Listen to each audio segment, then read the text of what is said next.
사랑하는 아들. 엄마는 내가 내 삶에 들어와 준 것에 대해 진심으로 감사하고 있어. 엄마가 절망의 끝에서 삶의 희망을 완전히 잃어버렸을 때 너는 엄마를 다시 빛으로 인도해준 존재였단다. 내가 엄마가 계속 살아가야 할 이유가 되었고 매일 더 강해질 수 있는 원동력이 되었어. 만약 언젠가 엄마가 너에게 작별 인사를 하지 못한 채 이 세상을 떠나게 된다면 엄마는 단지 내 아빠를 찾아가기 위해 떠난 것임을 기억해 줬으면 좋겠다. 엄마는 내가 항상 행복하고 기쁘게 살아가길 바라며 내가 행복할 때 어디에 있든 엄마의 마음도 평화로울 거야. 엄마는 너를 끝없이 사랑한단다.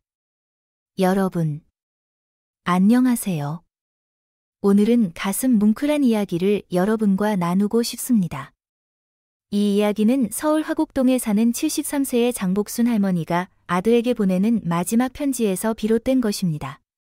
이 편지는 깊은 슬픔 속에서도 사랑과 희생이 가득 담겨 있는 이야기입니다. 본격적으로 이야기를 시작하기 전에 더 많은 감동적인 이야기를 놓치지 않도록 좋아요와 구독 부탁드려요. 안녕하세요. 여러분. 저는 서울에서 거주 중인 73세 할머니 장복순입니다.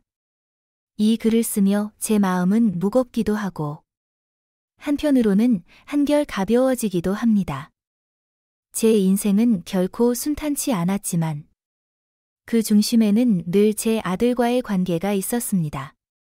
항상 달콤했던 것은 아니지만 이제 삶을 되돌아보니 가장 사랑하는 사람에게 마지막으로 남기고 싶은 이야기를 이 편지에 담아야겠다고 생각했어요.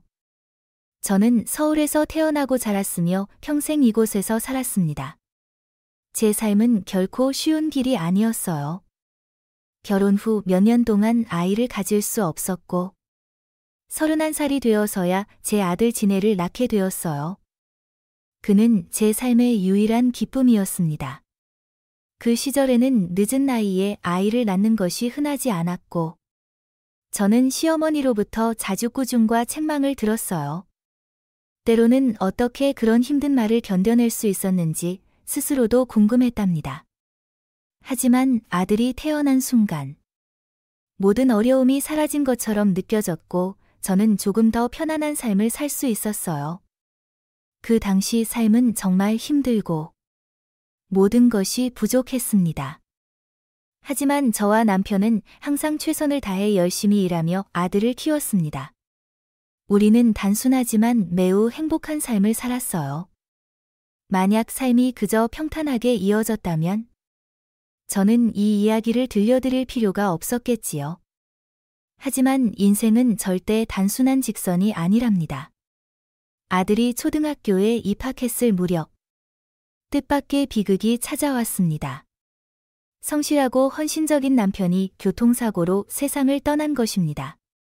뺑소니 사고였지만 당시에는 CCTV가 없어 범인을 찾을 수 없었습니다. 그날 이후 저는 끝없는 절망의 구렁텅이에 빠졌습니다. 왜 당신은 우리를 두고 떠났나요? 라는 질문이 머릿속에서 끊임없이 맴돌았죠. 제가 더 이상 일어설 힘조차 없었을 때 집 근처 작은 음식점에서 일하던 한 지인이 말했습니다. 그렇게 누워 울기만 하면 누가 당신 아들을 돌봐줄 건가요? 일어나서 살아가세요. 시간이 모든 상처를 치유해 줄 겁니다. 그 말은 마치 악몽에서 저를 깨우는 한 줄기 빛 같았습니다. 그 후로 저는 그 사람을 다시 만나지 못했지만 그 말은 제 인생을 완전히 바꾸어 놓았습니다. 만약 그 말이 없었다면 아마도 저는 지금 여러분에게 이 이야기를 들려드릴 수 없었을 겁니다. 그날 이후 저는 어떤 일도 거절하지 않기로 결심했습니다. 하루하루 생계를 이어가는 데 필요한 돈을 벌기 위해 올 시간조차 없었습니다. 그 말은 제게 빛이 되었고 저는 눈물을 닦고 아들을 위해 다시 일어서기로 했습니다. 집안일 돕기, 공장 노동자, 레스토랑 서빙 등 가능한 모든 일을 했습니다. 할 수 있는 일이면 무엇이든 거절하지 않았습니다. 아마 사람들은 믿기 어렵겠지만 그 끈기의 결과로 저는 아들을 대학까지 보내고 심지어 의사로 키워냈습니다. 네, 제 아들은 공부를 잘했지만 제 끊임없는 노력이 없었다면 지금의 결과는 없었을 겁니다. 아들이 대학을 졸업하던 날, 온 동네가 작은 축하 파티를 열어주었습니다. 사람들은 입을 모아 말했죠. 기적이다. 정말 용이 된 잉어구나. 그 말을 들으면서 저는 그저 미소 지을 뿐이었습니다. 운이 따라주니 모든 일이 술술 풀리기 시작했습니다. 남편의 사망보험금으로 작은 집을 하나 샀는데 그 집이 재개발 구역에 포함되면서 큰돈이 들어왔습니다. 그 돈으로 시장에서 김치 가게를 열었는데 놀랍게도 장사가 잘 돼서 가족의 삶이 점점 풍족해졌습니다. 주변 사람들은 부러움 섞인 눈길로 바라보곤 했죠. 그때 저는 제가 모든 것을 가진 줄 알았습니다.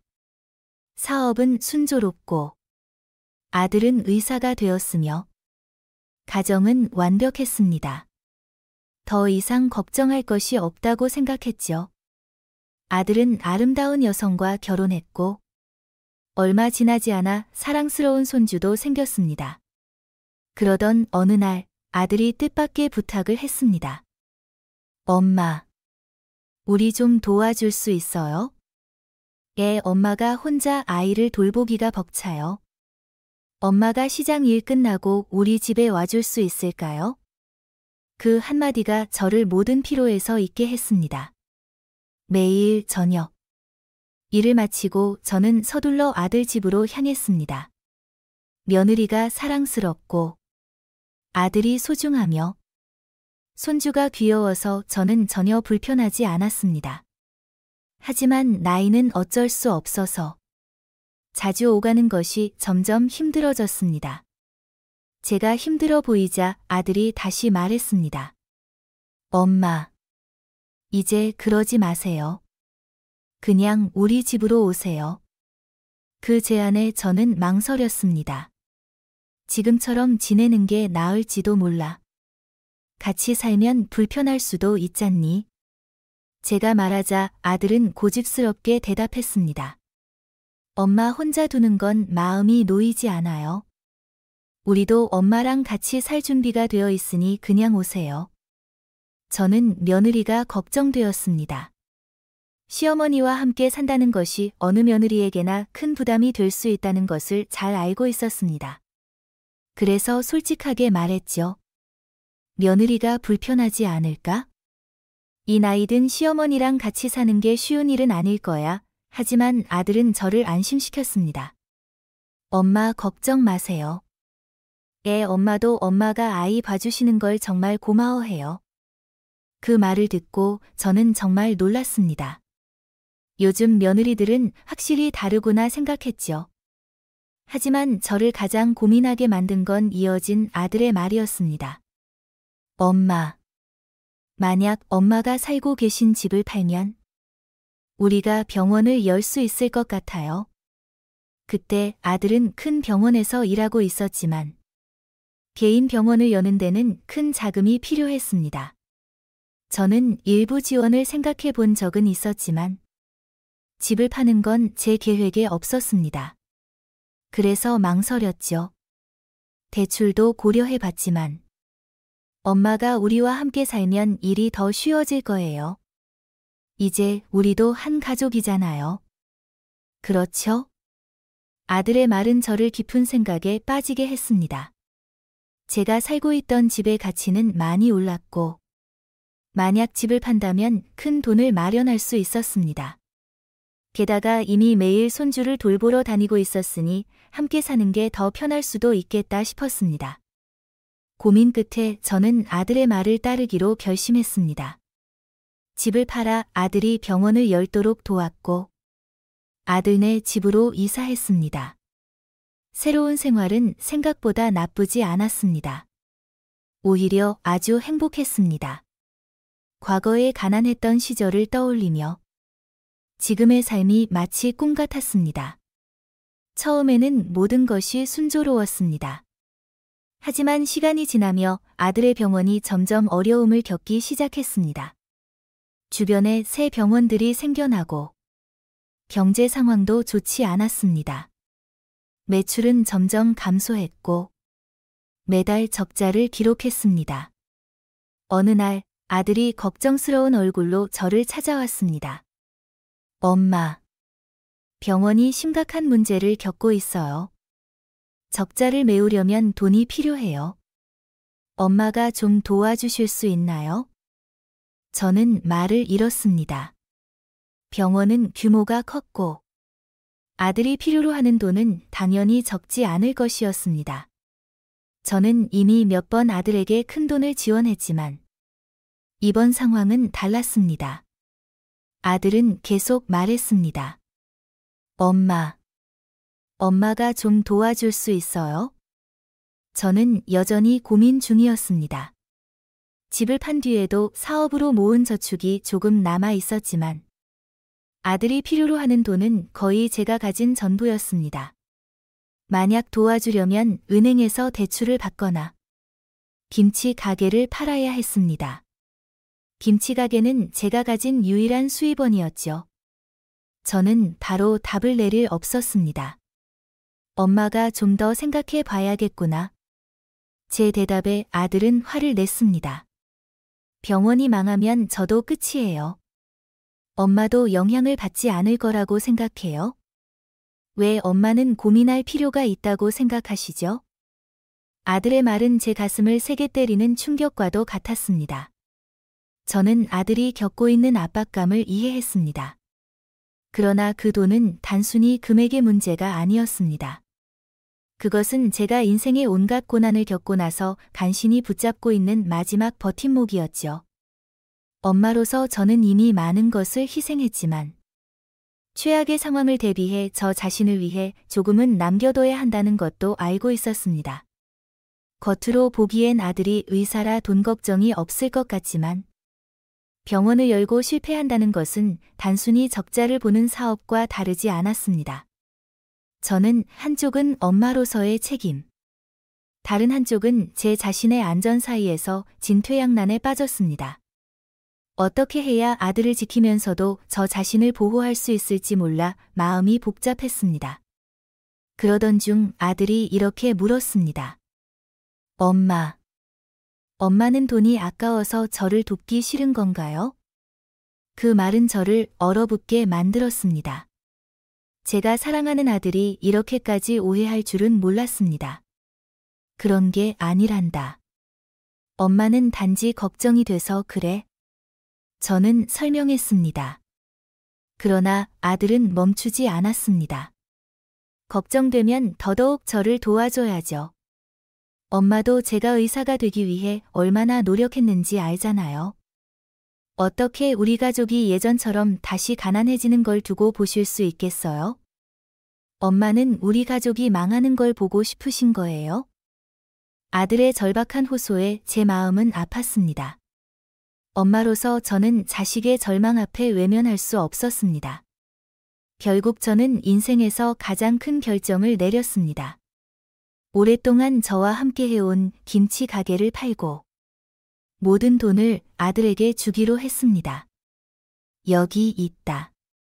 엄마가 가진 돈 전부를 내게 준다. 저는 봉투를 테이블 위에 올려놓으며 말했습니다. 아들은 봉투를 보며 얼어붙은 듯 보였습니다. 아마도 제가 이런 결정을 내릴 줄은 몰랐던 것 같습니다. 엄마, 정말 이걸 다 주시는 거예요? 저는 담담하지만 수많은 감정을 담아 대답했습니다. 그렇단다. 엄마는 이 돈을 죽을 때 가져갈 수도 없잖니? 지금 건강도 예전 같지 않아서 오래 일할 수도 없고, 그래서 내게 다 주기로 한 거야? 아들은 감동한 듯 눈시울이 붉어졌습니다. 정말 감사해요. 엄마. 병원이 잘 되면 엄마는 더 이상 힘들게 일하실 필요 없어요. 그냥 집에서 손주만 봐주세요. 저는 고개를 끄덕이며 부드럽게 대답했습니다. 그래. 그럼 그렇게 살자. 알겠습니다. 가족을 위해 제가 최선을 다할게요. 이제부터 엄마는 편히 쉬세요. 엄마를 위해 제가 책임질게요. 그 말만으로도 제 마음은 한없이 가벼워졌습니다. 저는 평생 돈을 벌기 위해 바쁘게 살아오며 정작 아들과 함께하는 시간을 많이 가지지 못했습니다. 그게 항상 미안했죠. 이제는 아들이 미래를 위해 노력하고 가족을 위해 헌신하는 모습을 보며 마음이 평온해졌습니다. 어차피 나도 이제 나이가 많으니 돈을 가지고 있어도 무슨 소용일까? 저는 그렇게 생각했습니다. 아들이 기뻐하는 모습을 보니 저도 덩달아 행복해졌습니다. 아들이 성공하고 가족이 함께 화목하게 지내는 것만으로도 저에게는 충분했습니다. 아들은 제가 건넨 돈으로 병원의 규모를 줄이고 더 좋은 위치로 이전했습니다. 그 순간부터 제 운명은 아들과 완전히 얽히게 되었습니다. 이제는 노년을 위해 남겨둔 돈도 없으니 오로지 아들에게 의지할 수밖에 없었습니다. 다행히 병원은 다시 안정적으로 운영되기 시작했고 마치 하늘이 우리 가족에게 마지막 기회를 준 것 같았습니다. 그 후의 삶은 비교적 평화로웠습니다. 매달 아들로부터 약간의 용돈을 받았지만 그 금액이 많고 적음은 제게 중요하지 않았습니다. 평생 일만 하며 살아왔던 저는 돈을 쓰는데 익숙하지 않았기 때문입니다. 저는 아들의 집에서 손주를 돌보고 집안일을 하며 지냈습니다. 하지만 그 시절은 손주가 어렸을 때 이야기입니다. 손주가 자라면서 더 이상 돌봐줄 필요가 없어졌고 저는 주로 요리, 세탁, 청소 같은 집안일만 맡게 되었습니다. 세월이 흘러 손주가 대학에 진학할 무렵 저는 우리의 평온한 삶이 계속될 줄로만 알았습니다. 그러나 예상치 못한 불행이 찾아왔습니다. 그날은 아직도 선명히 기억납니다. 저는 온 가족이 함께할 저녁 식사를 준비하고 있었습니다. 음식을 상에 차리고 있는데 며느리가 부엌으로 들어오더니 어딘가 의아한 표정을 짓고 있었습니다. 어머님, 지금 뭐 하시는 거예요? 그 질문에 저는 당황했습니다. 뭐라니? 저녁 준비하는 거잖니? 저는 아무렇지 않은 듯 대답했습니다. 하지만 며느리의 얼굴은 뭔가 믿기 어려운 것을 본 사람처럼 변했습니다. 왜 그래? 무슨 일 있어? 저는 걱정스러운 마음에 물었습니다. 며느리는 망설이며 어색한 표정으로 말했습니다. 어머님, 방금 전에 식사하셨잖아요. 그런데 왜 또 차리시는 거예요? 그 말을 듣는 순간 저는 얼어붙었습니다. 며느리가 말한 것이 사실이라는 것을 인지했지만 저는 전혀 기억이 나지 않았습니다. 그 상황이 저를 공포에 빠뜨렸고 저는 인정하고 싶지 않았습니다. 아, 맞다.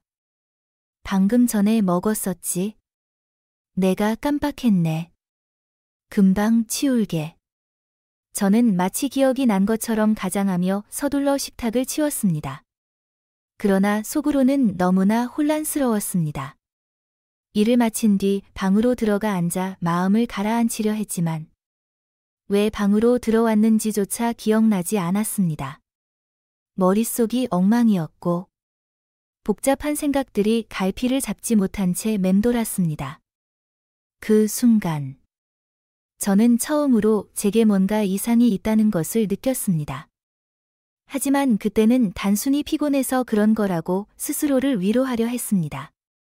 그러나 마음 깊은 곳에서는 알 수 있었습니다. 제 평온했던 삶이 제가 준비되지 않은 방식으로 변하고 있다는 것을요. 저는 점점 공황 상태에 빠져들었습니다.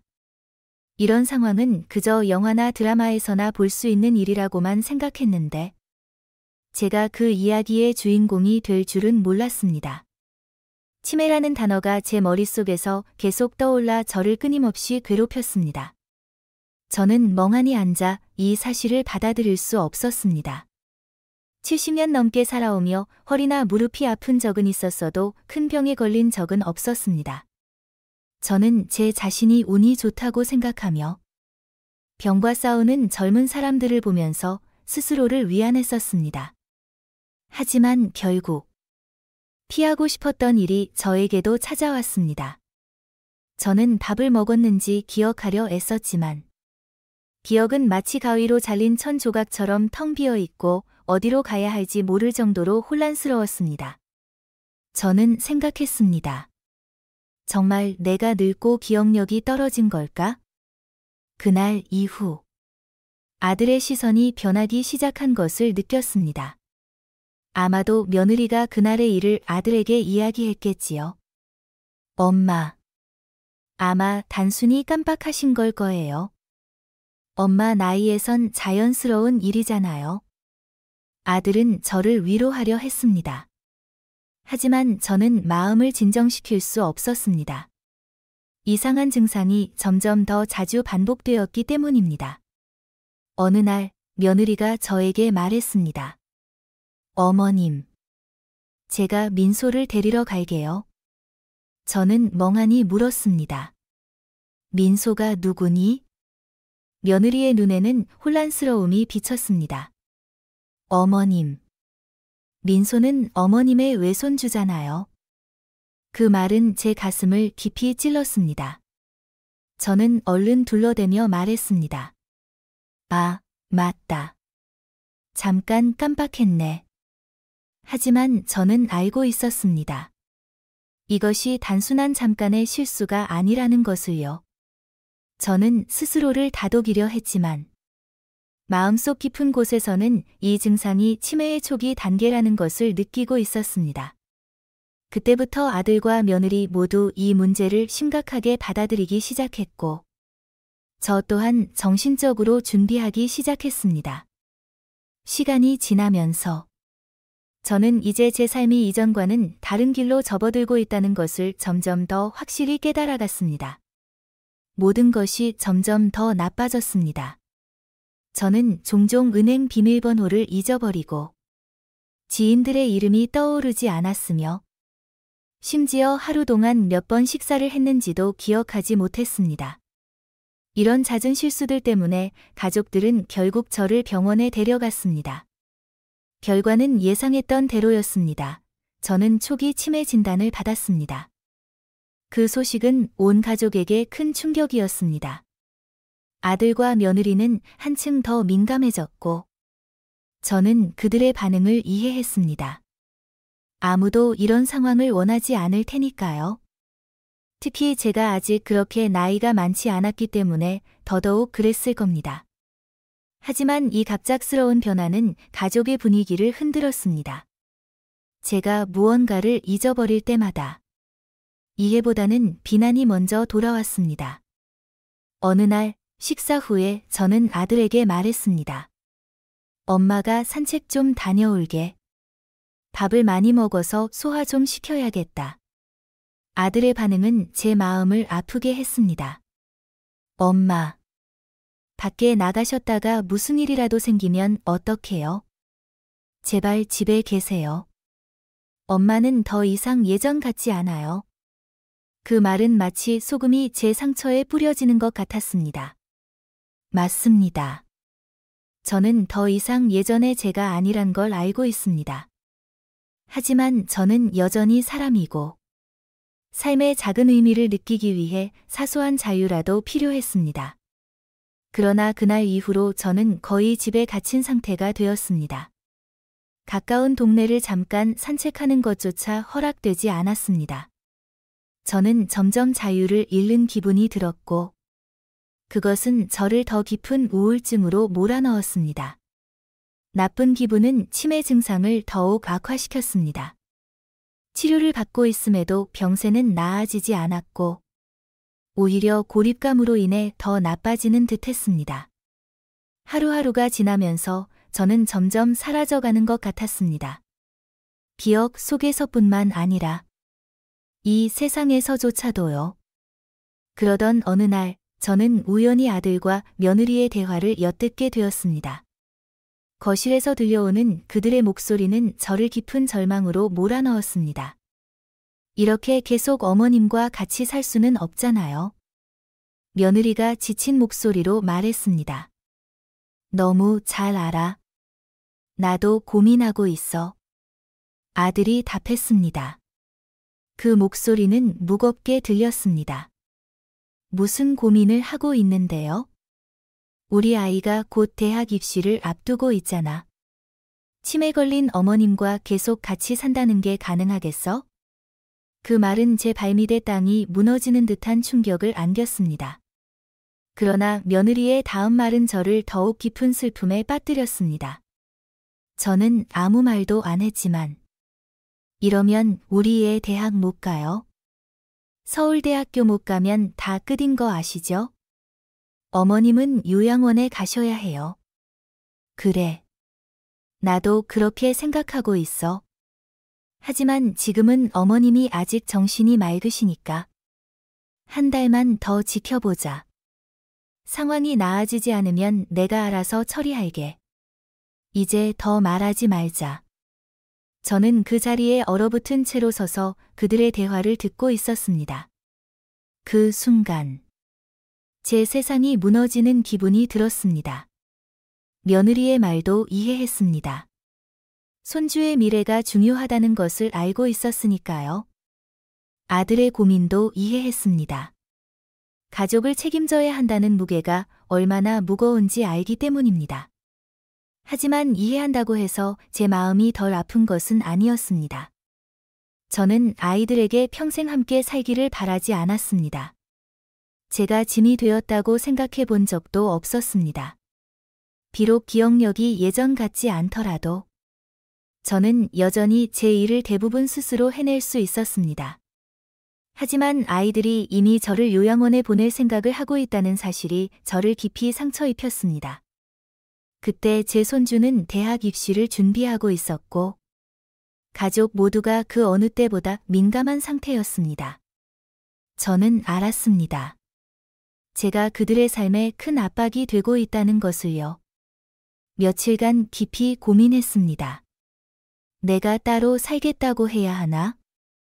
내가 떠나면 아이들이 더 편해질까? 그런 질문이 제 머릿속을 떠나지 않았습니다. 그러나 병이 더 심해지면 결국 그들에게 다시 짐이 될 것이라는 사실도 깨달았습니다. 어느 저녁, 아들이 퇴근한 뒤 저는 그를 방으로 불렀습니다. 최대한 침착한 목소리로 말했습니다. 엄마가 할 말이 있어. 아들은 걱정스러운 눈빛으로 저를 바라보았습니다. 저는 깊게 숨을 들이쉬고 조용히 말했습니다. 나를 요양원에 보내라. 그 말은 제 안에 억눌려 있던 감정을 무너뜨리는 바위처럼 떨어졌습니다. 아들은 놀란 얼굴로 저를 바라보았고 저는 고통스러운 마음을 억누르며 차분한 표정을 유지하려 했습니다. 저는 요양원에 가고 싶지 않았습니다. 그런 생각조차 두려웠습니다. 그러나 아이들의 짐을 덜어주기 위해 저는 다른 선택지가 없다는 것을 알았습니다. 그것이 제가 자식들에게 해줄 수 있는 마지막 사랑이라 믿었습니다. 아들은 제가 이런 결정을 내린 것에 몹시 놀랐습니다. 분명히 그 역시 많은 고민과 갈등을 했을 것입니다. 하지만 저는 아이들에게 짐이 되고 싶지 않았습니다. 그것이 제가 내린 결론이었습니다. 거기 정말 좋은 곳이야. 아들아. 저는 최대한 가벼운 목소리로 말했습니다. 엄마가 거기 사는 몇 분을 아는데 다들 정말 편안하고 시설도 좋다고 하더라. 게다가 치료 프로그램도 잘 되어 있다더구나. 너도 의사니까 잘 알아보고 엄마를 데려다 주렴. 아들은 조용히 제 말을 들었지만 저는 그의 얼굴에 스치는 안도의 기색을 놓치지 않았습니다. 아마도 제 결정이 옳았을 겁니다.